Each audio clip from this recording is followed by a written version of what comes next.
বিসমিল্লাহির রহমানির রহিম। আজকে আলোচনা করতেছি আমাদের civil aviation of Bangladesh, aviation industry সম্পর্কে। আমাদের দেশ স্বাধীন হয়েছে 1971 সন। আজ 2025 অক্টোবর মাস। 54 বছর প্রায় অতিবাহিত হয়ে গেছে।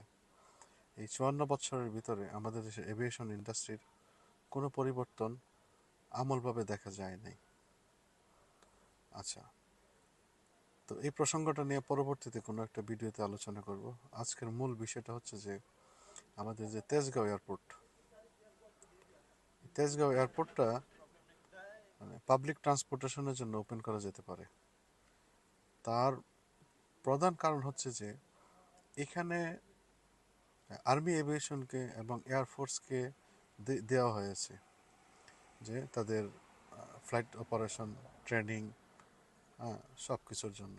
তো মূলত একটা রাজধানী শহরের ভিতরে প্রাণকেন্দ্রে এই ট্রেনিং বা আর্মি এভিয়েশন বা এয়ারফোর্সকে দেওয়াটা কতটুকু যুক্তি সম্পর্ক তা আমার বোধগম্যতার বাইরে।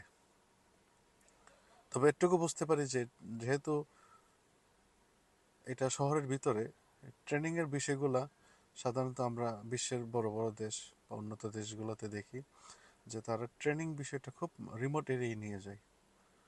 তো ঢাকার কাছেই যদি রাখতে হয় তাহলে টাঙ্গাইল কিন্তু এয়ারপোর্ট আছে।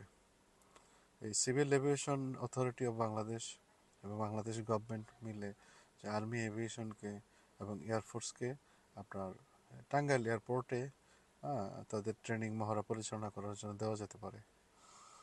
আর সবচেয়ে বড় বিষয় হচ্ছে যে হজরত শাহজালাল ইন্টারন্যাশনাল এয়ারপোর্ট একটাই রানওয়ে। এখানে ইন্টারন্যাশনাল এয়ারপোর্ট এবং ইন্টারন্যাশনাল ফ্লাইট এবং ডোমেস্টিক ফ্লাইট সবগুলো পরিচালনা হচ্ছে। এমনও কিছু খবর আমরা শুনতে পেয়েছি গত 2024-এর শুরুতে যে এখন নামে একটা তারা নিউজ করলো যে কোনো একটা ডোমেস্টিক ফ্লাইট তার স্লট পেতে টেক অফের জন্য 20 থেকে 25 মিনিট রানওয়ের টেক অফ পয়েন্টে দাঁড়িয়ে থাকতে হয়। তো 25 মিনিট যদি আপনার একটা এয়ারক্রাফট স্টার্ট দিয়ে সে টেক অফের জন্য ওয়েট করতে হয়, তো তার যে পেট্রোল খরচ, যে পেট্রোল পড়তেছে, এটা তো আমাদের দেশে সম্পদ যাচ্ছে শুধু শুধু।